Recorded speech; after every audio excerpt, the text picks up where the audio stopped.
অবশেষে বিপিএল এর স্বস্তি। নানা নাটকের পর অনুশীলন রাজশাহীর।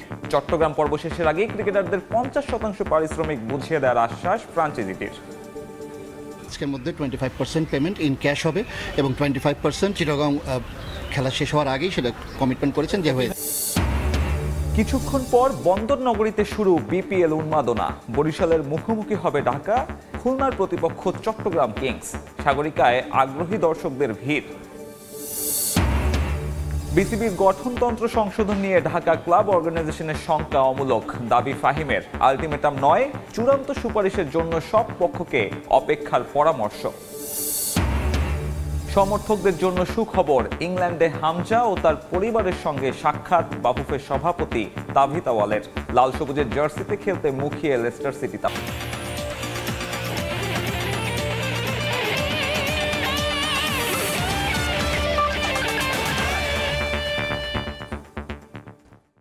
বিশ্বের নানা প্রান্তের খেলাধুলার খবর নিয়ে আমাদের নিয়মিত আয়োজন খেলার সময়। আর এই আয়োজনে আপনাদের সঙ্গে আছি আমি সাব্বির মিথুন।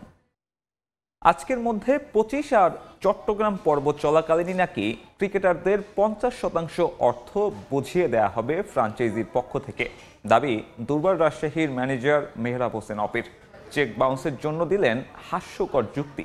আশ্বাসের প্রেক্ষিতে অনুশীলনে ফিরেছেন ক্রিকেটাররা, তবে সেখানে ছিলেন না পেসার তাসকিন আহমেদ। মাঠের বাইরের চলমান ইস্যুর প্রভাব মাঠে ক্রিকেটারদের পারফরমেন্সে পড়বে কিনা এমন প্রশ্নে ম্যানেজার শোনালেন পেশাদারিত্বের গল্প। আশরাফুল মামুনের ক্যামেরায় চট্টগ্রাম থেকে মাহবুব রিমনের রিপোর্ট। পাশাপাশি কাঁধে কাঁধ, তবুও হয়তো একটা দল নয়। Team slogan hot and cooled, তবে নেতিবাচক ইস্যুতে দেশের ক্রিকেটে উত্তপ্ত রাজশাহীর মালিক পক্ষের অপেশাদারিত্বে। বুধবার বিসিবি সভাপতির আশ্বাসের প্রেক্ষিতে পরদিন যথাসময়ে অনুশীলনে ফ্র্যাঞ্চাইজিটির ক্রিকেটাররা। টিমে তালের প্র্যাকটিস সেশন কিছুটা যেন গা ছাড়া ভাব। বিপিএল এর নিয়মকে বৃদ্ধাঙ্গুলি দেখিয়ে কেন এতদিন কোনো পেমেন্ট করেননি মালিক পক্ষ এমন প্রশ্নের মিলেছে হাস্যকর উত্তর। সঙ্গে মিলেছে আশ্বাস চট্টগ্রাম পর্বেই নাকি ক্রিকেটারদের বুঝিয়ে দেওয়া হবে অন্তত 50% অর্থ। আজকের মধ্যে 25% পেমেন্ট ইন ক্যাশ হবে এবং 25% বাকি 50% যেটা 25% থাকে সেটা এই চিটাগং খেলা শেষ হওয়ার আগেই সেটা কমিটমেন্ট করেছেন যে হয়ে যায়। 3 তারিখে অনাকাঙ্ক্ষিত ঘটনাটি ঘটে যাওয়ার কারণে আপনার তার স্ত্রীর গায়ে একটি বুকে একটি বল আঘাত লাগার কারণে সেটা মিরপুর মাঠেই হয়েছিল। তো তিনি দেশের বাইরে গিয়েছিলেন ট্রিটমেন্টের জন্য। আর ঠিক সেই সময় চেকগুলোকে প্লেয়ারদের হাতে তুলে দেওয়া হয়েছিল। তো প্লেয়াররা যখন ড্রপ করে তখন ডিসঅনার হওয়ার কারণই ছিল যে তিনি দেশে ছিলেন না, তাকে কল করে পাওয়া যায়নি। বাতাসে ফিস ফাঁস। রাজশাহী ম্যানেজমেন্টের অপেক্ষাকৃত দুর্বল দল নির্বাচনের নেপথ্যের অনুঘটক ভিন্ন। এর চাইতেও বড় প্রশ্ন মাঠের বাইরের এই হ্যাপেনিং সংকটের প্রভাবের পর কি মাঠে নিজেদের সর্বোচ্চটা দিতে পারবেন ক্রিকেটাররা? প্লেয়াররা আশ্বস্ত হয়েছেন এবং মানসিক দিক থেকে তারা খুব ভালো অবস্থাতেই আছেন। এবং প্রফেশনালদের ক্ষেত্রে আমার কাছে মনে হয় যে পারিশ্রমিকটা যখনই পকেটে চলে আসে তখন কিন্তু সবাই কিন্তু ভালো খেলার কিন্তু জিনিসগুলো জেগে ওঠে। তো সেক্ষেত্রে তারা সকলেই ফুরফুরে মেজাজ আছেন এবং ভালোভাবে প্র্যাকটিস করছেন। বৃহস্পতিবার অনুশীলনে ছিলেন না তাসকিন, তবে ফ্র্যাঞ্চাইজিটির দাবি অভিমান নয়, বরং ইনজুরির কনসার্ন থেকে বিশ্রামে এই টাইগার পেসার। শুক্রবার সিলেট স্ট্রাইকার্সের বিপক্ষে রাজশাহীর টিকে থাকার ম্যাচ। তবুও বলাই বাহুল্য সেই ম্যাচের ফল ছাপিয়ে পেমেন্ট ইস্যুই বড় হয়ে ধরা দেবে ক্রিকেটারদের মানসিকতায়, যা উত্তরণই হবে মূল চ্যালেঞ্জ। দলের টিম বাসে বড় করে লেখা দুর্বার রাজশাহী। যদিও অন্য দলগুলোর সঙ্গে তুলনা করে ভক্তরা বলে থাকেন দুর্বার নয় বরং দুর্বল রাজশাহী। সেসব বিতর্কে না গিয়ে এবারের বিপিএল এর ফ্র্যাঞ্চাইজিতে ক্রিকেটারদের দেনা পাওনা ইস্যুতে যে নেতিবাচক উদাহরণ সৃষ্টি করলো পদ্মাপাড়ের ফ্র্যাঞ্চাইজিটি, বিসিবি সভাপতির হস্তক্ষেপে তা আপাতত সমাধান হলেও প্রশ্ন এসেই যায়, বিপিএল এর পেশাদারিত্ব কোথায়? মাহবুব রিমন, সময় সংবাদ, চট্টগ্রাম। এদিকে ক্রিকেটারদের পারিশ্রমিক ইস্যুতে দুর্বার রাজশাহীর কাণ্ডে বিব্রত বাংলাদেশ ক্রিকেট বোর্ড। এ ঘটনায় নিজেদের দায় মেনে নিচ্ছেন বিপিএল গভর্নিং কাউন্সিলের সদস্য সচিব নাজমুল আবেদিন ফাহিম। আইন মেনে আসরের শুরুতেই ব্যাংক গ্যারান্টি নেওয়া থাকলে এমন সমস্যা হতো না বলেও স্বীকার করেছেন তিনি। আমরা যখন ভালো কিছু করছি সেটার কৃতিত্ব আমাদেরকে সবাই দিচ্ছে, কোনো খারাপ কিছু হলে সেটা দায় আমাদেরকে নিতেই হবে। তো পাশাপাশি এই বছরের বোধহয় একটু আমরা জানি যে সবারই আর্থিকভাবে কিছুটা সমস্যা আছে, সেই কারণেই কিন্তু এই বিপিএলটা যেন কম খরচে সবাই করতে পারে সেদিকে আমাদের একটা দৃষ্টি ছিল। কিন্তু তার মানে এই নয় যে আমরা আশা করেছিলাম যে কোনো ফ্র্যাঞ্চাইজি এই ধরনের এই পর্যায়ে যেতে পারে। হ্যাঁ, ব্যাংক গ্যারান্টির যে ব্যাপারটা ছিল সেটা যদি আমরা করতে পারতাম সেটা এক ধরনের নিশ্চয় যে দিতে পারতো, বাট যে কোনো কারণেই হোক সেটা তখন হয়তো করা সম্ভব হয়নি, অবশ্যই দায় আমাদের। এবারে বিপিএল ম্যাচের খবর। দিনের প্রথম ম্যাচে বরিশালের বিপক্ষে টস জিতে ব্যাট করবে ঢাকা। এছাড়াও অনুশীলনে ফিরেছে রাজশাহী। এই মুহূর্তে চট্টগ্রামের জহুর আহমেদ চৌধুরী স্টেডিয়ামে আছেন রিপোর্টার মাহবুব রিমন। সবশেষ খবর জানতে সরাসরি যাচ্ছি তার কাছে। রিমন, ঢাকা এবং সিলেট পর্ব শেষে বিপিএল ফিরছে চট্টগ্রামে। তবে দর্শকদের উন্মাদনার কথা তো বলবোই, তার আগে একটু রাজশাহী অর্থাৎ টক অফ দ্য টাউন যেটা ছিল সে বিষয়ে যে নাটক, গতকাল দীর্ঘ নাটক, সারাদিন একটা হ্যাপেনিং সংকট ছিল, সে হ্যাপেনিং সংকটের আপাতত জবনিকা পাত ঘটেছে এবং রাজশাহী ম্যানেজমেন্টের পক্ষ থেকে বলা হয়েছে যে আজকের মধ্যে 25% এবং এই যে চট্টগ্রাম পর্ব চলার মধ্যে আরও 25%, টোটাল 50% অর্থ পরিশোধ করা হবে। এ খবর নিশ্চয়ই ইতিমধ্যে দর্শকরা জেনে গেছেন। নতুন যেই খবর, সে খবর হচ্ছে বাংলাদেশ ক্রিকেট বোর্ডের যিনি সভাপতি ফারুক আহমেদ, তার সঙ্গে রাজশাহীর মালিকের একটি বৈঠক হওয়ার কথা রয়েছে। কারণ জানেন যে বিপিএল একটা গ্লোবাল টুর্নামেন্ট, যদিও গেল 10 আসর ধরেই বিপিএল এর যে আলোচনা সমালোচনা কিন্তু কোনোভাবেই পেছন ছাড়েনি। নাজমুল হাসান পাপন যখন বোর্ডের সভাপতি ছিলেন তিনি যেমনটা পারেননি কিন্তু ফারুক আহমেদের বোর্ডও, এবং যে কারণেই কিন্তু এত হ্যাপেনিং সংকট এবং রাজশাহীর ক্রিকেটারদের যে পেমেন্ট ইস্যুতে যে গতকাল বলছিলাম যে সারাদিন দেশের ক্রিকেটের টক অফ দ্য টাউন ছিল, কেন হয়েছে তাদের পক্ষ থেকে হয়তো বা বাংলাদেশ ক্রিকেট বোর্ডের সভাপতি ফারুক আহমেদ আজ গণমাধ্যমের সঙ্গে কথা বলার কথা। এরপরে হয়তো বিস্তারিত আমরা জানতে পারবো। তবে অনুশীলনের কথা বলছিলাম যে রাজশাহী ক্রিকেটার অনুশীলন এসেছে ঠিকই, তবে একটু টিমে তালে অনুশীলন তারা করেছেন।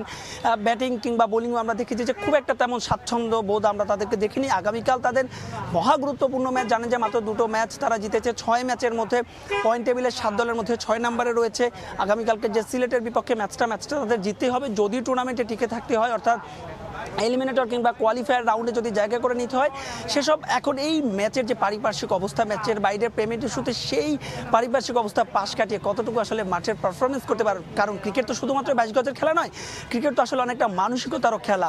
তো সব কিছু মিলিয়ে আসলে সেটাই বড় চ্যালেঞ্জ রাজশাহী ক্রিকেটারদের কাছে। তাসকিন আহমেদের একটা ইনজুরি কনসার্ন রয়েছে, কালকে তিনি খেলতে পারবেন কিনা এটাও একটা বড় প্রশ্ন। এবার যদি আজকের ম্যাচের কথা বলি, দর্শকদের উন্মাদনা কিন্তু আছে। অর্থাৎ ঢাকাতে যেমন আমরা দেখেছিলাম যে টিকিট নিয়ে একটা অন্যরকম বাড়তি উন্মাদনা, বুথে আগুন দেওয়া, বুথ ভাঙচুরের মতো ঘটনা হয়েছে টিকিটের জন্য, যে ধারাবাহিকতা ছিল সিলেট ও চট্টগ্রামে কিন্তু কিছুটা ব্যতিক্রম। দর্শকদের উন্মাদনা যে একেবারে নেই বিষয়টা তেমন নয়, অর্থাৎ উন্মাদনা কিন্তু ঠিকই আছে, তবে ঢাকা কিংবা সিলেটের মতো ঠিক অতটা নয়। এর মধ্যে কিন্তু দর্শকরা অভিযোগ করছেন যে গ্যালারি যে টিকিট রয়েছে সেই টিকিটগুলো ইতোমধ্যে শেষ হয়ে গিয়েছে। তারা টাকা দিয়েও শুধুমাত্র বোধহয় এখন 500 টাকার টিকিট পাওয়া যাচ্ছে, তারা টাকা দিয়েও সেই টিকিটটা কিনতে পারছেন না। তারা এখানেও যথারীতি কালোবাজারি টিকিটের অভিযোগ করা হচ্ছে এবং তারা বলছেন যে খুব স্বল্প সংখ্যক টিকিট তাদেরকে দেওয়া হয়েছে।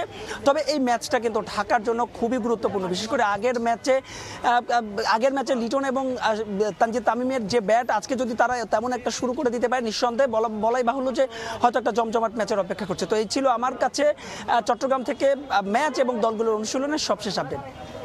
সহকর্মী মাহবুব রিমন জানাচ্ছিলেন বিপিএল এর সবশেষ খবর। এদিকে সাগরিকায় দিনের দ্বিতীয় ম্যাচে স্বাগতিক চিটাগং কিংসের বিপক্ষে মাঠে নামবে খুলনা টাইগার্স। ম্যাচ শুরু সন্ধ্যা 6:30টায়। দীর্ঘ 8 মাস পর টি-20 ক্রিকেটের উন্মাদনায় ভাসবে চট্টগ্রামের জহুর আহমেদ চৌধুরী স্টেডিয়াম। আনুষ্ঠানিক অপেক্ষার শেষ দিনের প্রথম ম্যাচে, তবে চট্টলাবাসীর কাছে গুরুত্ব বেশি দিনের দ্বিতীয় ম্যাচের। সন্ধ্যায় মাঠে নামবে স্বাগতিক চিটাগং কিংস। এই ফ্র্যাঞ্চাইজির সঙ্গে সম্পর্কটা বেশ পুরনো স্থানীয়দের। বিপিএল এর প্রথম 2 আসরে অংশ নিয়ে একবার ফাইনালে ওঠার আনন্দে ভাসিয়েছিল বন্দরনগরীর ক্রিকেট ভক্তদের। এরপর থেকে নিত্য নতুন নামে নানানভাবে বিপিএলে চট্টগ্রামের প্রতিনিধিত্ব করেছে অনেকেই, তবে সাফল্য আসেনি। 12 বছর পর টুর্নামেন্টে প্রত্যাবর্তন ঘটানো কিংস যখন ঘরের মাঠে নামবে তখন আছে টানা 3 ম্যাচ জয়ের সুখস্মৃতি। সাকিব আল হাসানকে ছাড়াই দারুণ খেলছে চিটাগং কিংস। টেবিলের 2 নম্বরে থাকা দলটা ঘরের মাঠে পাবে বাড়তি সুবিধা। মোমেন্টাম ধরে রাখলে ওই চট্টগ্রামেই নিশ্চিত হতে পারে দলের প্লে অফ ভাগ্য। পরীক্ষাটাও অবশ্য সহজ। পঞ্চম ম্যাচে কিংসের প্রতিপক্ষ খুলনা টাইগার্স। মেহেদী হাসান মিরাজরা টানা 2 জয়ে টুর্নামেন্ট শুরু করলেও সিলেট পর্বে হেরেছে সবগুলো ম্যাচ। তাতে টানা 3 হারে টেবিলের 4 নম্বরে নেমে গিয়েছে টিম টাইগার্স। 3টা হারিয়ে এসেছে রান তাড়া করতে গিয়ে। চট্টগ্রামে হয়তো টস ভাগ্যটাও তাই গুরুত্বপূর্ণ হবে এই দলের কাছে। পাশাপাশি পারফর্ম করে দেখাতে হবে লোকাল ক্রিকেটারদের। খুলনার জন্য তাই এই ম্যাচের গুরুত্ব অনেকটাই বেশি। প্লে অফের দৌড়ে টিকে থাকতে ঘুরে দাঁড়াতে হবে দলটার। তবে হোম টিমের বিপক্ষে তা করে দেখাতে পারবে কিনা খুলনা, সেটাই এখন দেখার অপেক্ষা। সাব্বির মিথুন, সময় সংবাদ।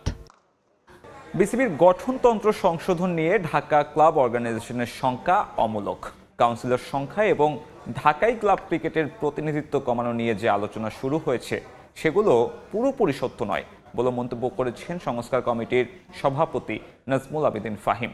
সমস্ত সুপারিশ এখনও প্রাথমিক অবস্থায় আছে এবং চূড়ান্ত করার আগে সবার সঙ্গে আলোচনা করা হবে বলেও নিশ্চিত করেছেন তিনি। তবে দেশ জুড়ে যে সংস্কার কার্যক্রম চলছে তার ধারাবাহিকতায় বিসিবিতেও যে বড় পরিবর্তন আসবে সেটাও স্বীকার করেছেন। তাই আপাতত কোনো আলটিমেটামে না গিয়ে চূড়ান্ত সুপারিশের জন্য সব পক্ষকে অপেক্ষা করার পরামর্শ সংস্কার কমিটির। 5 আগস্টের পর থেকে ভালোই চলছিল ক্রিকেট বোর্ড। নতুন প্রেসিডেন্ট এবং নতুন একজন পরিচালকের সঙ্গে পুরানো কয়েকজনকে নিয়ে চলছিল সব। কিন্তু বিপত্তিটা বাঁধলো যখন সংস্কার কাজ হাতে নিল বিসিবি। সংস্কার কমিটির বিভিন্ন প্রস্তাব সুপারিশ আকারে চূড়ান্ত হওয়ার আগেই চলে আসে গণমাধ্যমে, আর এরপর থেকেই শুরু হয় বিতর্ক। গণমাধ্যমের হাতে আসা খসড়াতে দেখা যায় ক্লাব ক্যাটাগরিতে আগের 12 জন পরিচালকের জায়গায় প্রস্তাব করা হয়েছে মাত্র 4 জন। ক্লাবের প্রাধান্য কমিয়ে বাড়ানো হয়েছে বিভাগ এবং জেলা অ্যাসোসিয়েশনের। মোট 25 পরিচালকের সংখ্যাও কমে আসবে বলে দেখা যায় সেখানে। কমার কথা নাকি ছিল কাউন্সিলরের সংখ্যাতেও। আর এতেই নড়ে চড়ে বসে ঢাকাই ক্লাবগুলো। একত্রিত হয়ে তারা বয়কটের হুমকি দেয় বিসিবির সমস্ত লিগকে। এমনকি পদত্যাগের দাবি জানান সংস্কার কমিটির প্রধানের। কিন্তু ক্লাবগুলোর এই শঙ্কাকে উড়িয়ে দিলেন সংস্কার কমিটির সভাপতি। জানালেন এখনো চূড়ান্ত হয়নি কোনো সুপারিশ। বিসিবির হাতে তা পাঠানোর আগে ক্লাবগুলোর সঙ্গে কথা বলা হবে বলেও নিশ্চিত করলেন তিনি। তারা যেসব সংখ্যাগুলি বলেছে সেই সংখ্যাগুলো ঠিক নয়। অ্যাকচুয়ালি আমরা সারা দেশকে কিন্তু ইনক্লুসিভ করার চেষ্টা করেছি। এই এতে আমরা রিজিয়নগুলোকে শক্তিশালী করার কথা বলেছি। আমরা যে প্রস্তাবটা দেবে সেই প্রস্তাবটা তো হয়ে যাবে তা না। ওনারাও কিন্তু ওনাদের বক্তব্য রাখার সুযোগ পাবেন। কিন্তু একটা ইভেন্ট প্ল্যাটফর্মে ওনারা যদি বলতে পারেন, যুক্তি দেখাতে পারেন যে কোন জায়গায় কোন অসুবিধা হচ্ছে ওনাদের, সেটা কিন্তু সেভাবেই কিন্তু অ্যাড্রেস করা হবে যদি সেটা যুক্তিসঙ্গত হয়। সংস্কার কমিটি নিয়ে আলোচনা আছে আরও একটা। এই কমিটির 5 সদস্যের মাত্র একজনেরই আছে ক্রিকেটের সঙ্গে সম্পর্ক। বাকি কেউই এই খেলাটির মানুষ নন। তাই তাদের হাত দিয়ে কতটা যুক্তিযুক্ত সংস্কার সম্ভব থেকে যাচ্ছে সে প্রশ্ন। অভিযোগটা উড়িয়ে না দিলেও বিষয়টি নিয়ে নিজেদের একটা ব্যাখ্যা দিলেন নাজমুল আবেদিন ফাহিম। ক্রিকেট বোর্ডে কিন্তু অনেকেই বোর্ড মেম্বার হয়ে আসছেন যাদের সে অর্থে ক্রিকেটের সেরকম ব্যাকগ্রাউন্ড নেই, কিন্তু তারা কিন্তু তাদের মতো করে কন্ট্রিবিউট করে যাচ্ছে। নিয়ন মোহাইমিন, সময় সংবাদ, ঢাকা। এবারে দেশের ফুটবল। ইংল্যান্ড প্রবাসী ফুটবলার হামজাদ চৌধুরীর সঙ্গে সৌজন্য সাক্ষাৎ সারলেন বাংলাদেশ ফুটবল ফেডারেশন সভাপতি তাবিত আওয়াল। বুধবার রাতে হওয়া এই সাক্ষাতে লেস্টার সিটির মিডফিল্ডার ছাড়াও সঙ্গে ছিলেন তার বাবা ও মা। লেস্টার সিটির হোম ভেন্যু কিং পাওয়ার স্টেডিয়ামে বাফুফের সভাপতিকে নিয়ে ক্রিস্টাল প্যালেসের ম্যাচ দেখেন হামজা। এরপর অংশ নেন নৈশভোজে। তাবিত আওয়াল বাদে ছিলেন বাফুফের কার্যনির্বাহী সদস্য ইমতিয়াজ হামিদ সবুজ। এ সময় আরও একবার বাংলাদেশের প্রতিনিধিত্ব করার গভীর আগ্রহের কথা জানিয়েছেন ইংলিশ প্রিমিয়ার লিগের ফুটবলার। এএফসির অনুমোদন পেলে এএফসি এশিয়ান কাপ বাছাইয়ে ভারতের বিপক্ষে অভিষেক হতে পারে হামজার।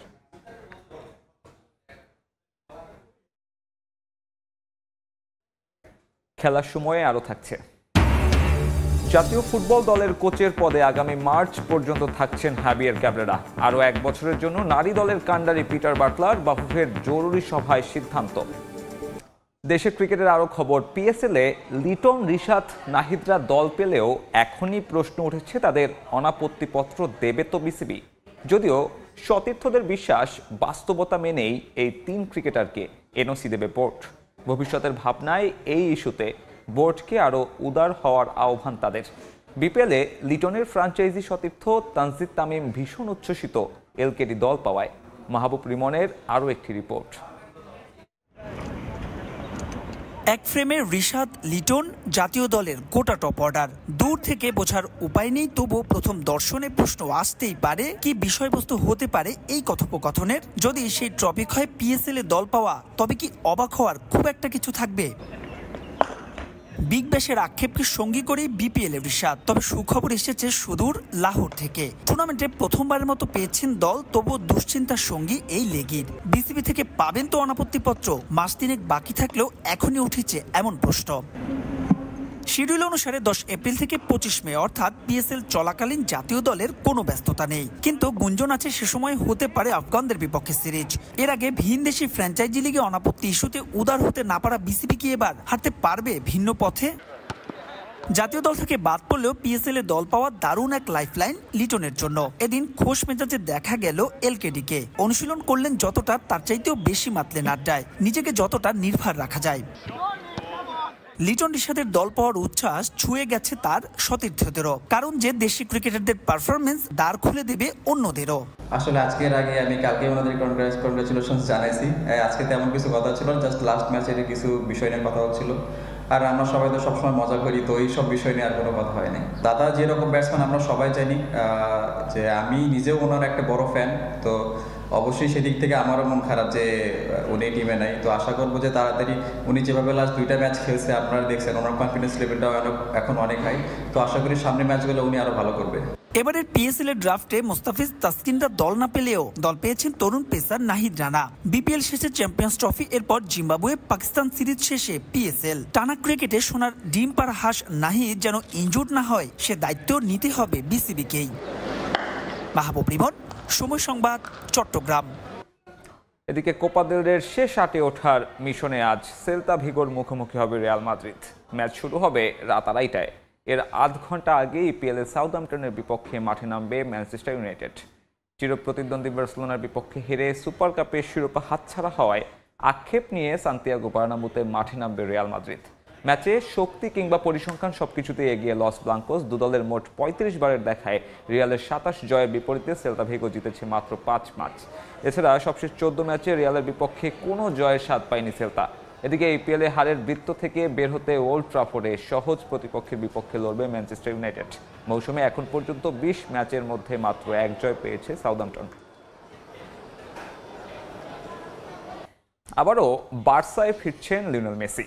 গণমাধ্যমের খবর, ইন্টার মায়ামির অফ সিজনে বার্সেলোনার জার্সিতে দেখা যাবে তাকে। অফ সিজনে মেসি যাতে ধারে অন্য কোনো ক্লাবে খেলতে পারেন এই বিষয়টি প্রাধান্য দিয়েই মায়ামির সঙ্গে হচ্ছে তার নতুন চুক্তি। ফুটবল ক্লাব বার্সেলোনা থেকে লিওনেল মেসির অশ্রুসিক্ত বিদায় আজও হৃদয়ে গেঁথে আছে ভক্তদের। সম্পর্ক ছিন্ন হবার পর থেকে নানাভাবে হিসেব মেলানোর চেষ্টা করেছেন তারা, কিভাবে আবারও বার্সায় ফিরতে পারেন মেসি। পিএসজির পাট চুকিয়ে লিও যখন যুক্তরাষ্ট্রের ঠিকানা বদল করেন তখনও আশায় বুক বেঁধেছিলেন ভক্তরা। অবশেষে সেই অপেক্ষা হয়তো পূরণ হচ্ছে এবার। ইন্টার মায়ামির সঙ্গে নতুন চুক্তি করছেন লিওনেল মেসি। মেজর লিগ সকারের নিয়মে আছে অফ সিজনে এই লিগের যে কোনো ফুটবলার ধারে অন্য ক্লাবে খেলতে পারবেন। নভেম্বর থেকে শুরু করে মার্চ পর্যন্ত MLS এর অফ সিজন। এই সময়ের মধ্যে আবারও বার্সেলোনায় খেলার সুযোগ রেখে মায়ামির সঙ্গে লিও নতুন চুক্তি করবেন বলে খবর প্রকাশ করেছে বিভিন্ন আন্তর্জাতিক গণমাধ্যম। 2026 বিশ্বকাপে মেসি খেলবেন কিনা সেটা স্পষ্ট না করলেও ইঙ্গিত দিয়ে রেখেছেন শারীরিক কন্ডিশন ঠিক থাকলে বিশ্বমঞ্চে আর্জেন্টিনার জার্সিতে দেখা যেতে পারে তাকে। বর্তমানে যে ফিটনেস নিয়ে খেলছেন তিনি, তাতে আশা রাখাই যায়। যেহেতু লিওনেল মেসিকে বিশ্বকাপের জন্য বিবেচনা করছে আর্জেন্টিনা, সুতরাং বার্সেলোনায় তার খেলার বিষয়টি এখন সময়ের ব্যাপার মাত্র। তবে শঙ্কার খবর অন্য জায়গায়। ক্লাব এবং আন্তর্জাতিক মিলে ব্যস্ত সূচির জন্য পরের মৌসুমেই লিওনেল মেসির বার্সেলোনায় জার্সিতে খেলার সম্ভাবনা কম, কারণ এই মৌসুম শুরু হওয়ার পর সে যদি বিশ্বকাপ খেলে তাহলে প্রায় টানা 18 মাস থাকতে হবে মাঠে, যা শুধু লিও না, যে কোনো বয়সেই প্রায় অসম্ভব। আর তাই হয়তোবা বিশ্বকাপ শেষে স্পেনে দেখা যেতে পারে সর্বকালের সর্বশ্রেষ্ঠ ফুটবলারকে। এদিকে ইন্টার মায়ামির জার্সিতে প্রি সিজন শুরু করে দিয়েছেন লিওনেল মেসি। একসময় সতীর্থ হাভিয়ের মাসচেরানো এখন কোচের ভূমিকায়। তার অধীনে অনুশীলন চলছে বেশ জোরে সোরে। তবে এবারে প্রি সিজন নিয়ে আর কোনো সমালোচনার জন্ম দিতে চায় না মায়ামি, তাই এবার ছোট করা হয়েছে পরিসর। এবার আর এশিয়ায় কোনো ম্যাচ খেলতে চায় না হেরন্স।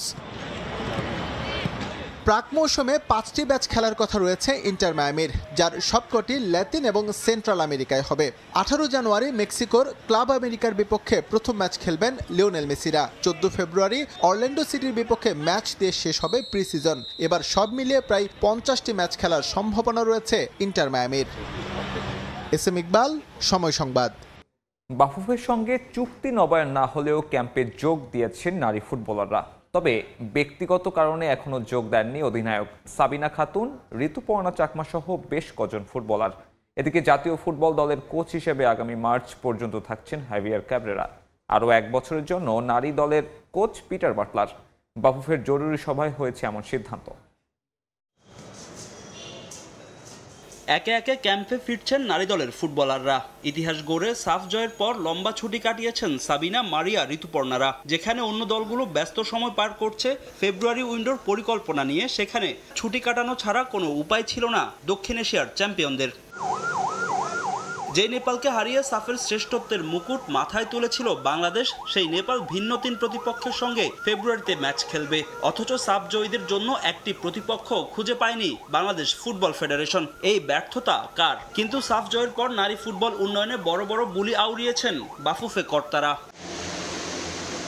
বাফুফের সঙ্গে নারী ফুটবলারদের চুক্তির মেয়াদ শেষ হয়েছিল 30 অক্টোবর। সাফ চ্যাম্পিয়নের 2.5 মাস পেরিয়ে গেলেও এখনও সাবিনাদের সঙ্গে নতুন করে চুক্তি করেনি ফেডারেশন। চুক্তি তো দূরে থাক, সাফ জয়ের বোনাসও হাতে পায়নি ফুটবলাররা। এদিকে প্রতিপক্ষ খুঁজে না পাওয়ায় এখন ফেব্রুয়ারি উইন্ডো বাদ দিয়ে মার্চ উইন্ডোর দিকে মনোনিবেশ করেছে বাফুফে। এরই মধ্যে 13টি দেশকে চিঠি দিয়েছে ফেডারেশন। মার্চ উইন্ডোর জন্য আমরা অ্যাটলিস্ট 13টা দেশকে ইনভাইটেশন পাঠিয়েছি। তো আমরা যখন ফিডব্যাক শর্ট লিস্টেড হবে তখন আপনাদের বলতে পারবো যে সম্ভাব্য এতগুলো দল আছে। এর আগেও সাফ জিতেছিল বাংলাদেশ, তবে নিয়মিত খেলা না থাকা ও বিভিন্ন কারণে দল ছেড়েছিলেন আকি খাতুন, আনুচিং মগনি, সিরাজ জাহান, স্বপ্নারা। 2024 সাফ জয়ী দলের সঙ্গে সেই ঘটনার পুনরাবৃত্তি হবে না তো? ফাহিম ইসলাম, সময় সংবাদ, ঢাকা। চ্যাম্পিয়ন্স ট্রফির আগে বড় ধাক্কা দক্ষিণ আফ্রিকা শিবিরে। পিঠের ইনজুরিতে ছিটকে গেলেন দলটার অন্যতম তারকা পেসার এনরিক নরকিয়া। গত সোমবার 8 দলের চ্যাম্পিয়ন্স ট্রফির জন্য স্কোয়াড ঘোষণা করেছিল প্রোটিয়ারা। তবে দল ঘোষণার 48 ঘন্টার মধ্যেই বাদ পড়লেন নরকিয়া। টি-20 ওয়ার্ল্ড কাপের ফাইনালের পর থেকে জাতীয় দলের জার্সিতে খেলা হয়নি এই পেসারের। চোট এড়াতে এসএ টি-20তেও খেলছিলেন না নরকিয়া, তবে পিঠের ইনজুরি ছিটকে দিল প্রোটিয়া পেসারকে। খেলার সময় শীর্ষ সংবাদগুলো জানিয়ে দিচ্ছি আরেকবার। অবশেষে বিপিএল এর স্বস্তির খবর। নানা নাটকের পর অনুশীলন রাজশাহীর। চট্টগ্রাম পর্ব শেষের আগেই 50% পারিশ্রমিক বুঝিয়ে দেওয়ার আশ্বাস বিব্রত বিসিবি। বন্দর নগরীতে শুরু বিপিএল উন্মাদনা। বরিশালের বিপক্ষে ব্যাট করছে ঢাকা। সন্ধ্যায় খুলনার প্রতিপক্ষ চট্টগ্রাম কিংস। মাঠে আগ্রহী দর্শকদের ভিড়। এবং সমর্থকদের জন্য সুখবর, ইংল্যান্ডে হামজা ও তার পরিবারের সঙ্গে সাক্ষাৎ বাফুফের সভাপতি তাবিদ আওয়ালের। লাল সবুজের জার্সিতে খেলতে মুখিয়ে লেস্টার সিটি তারকা।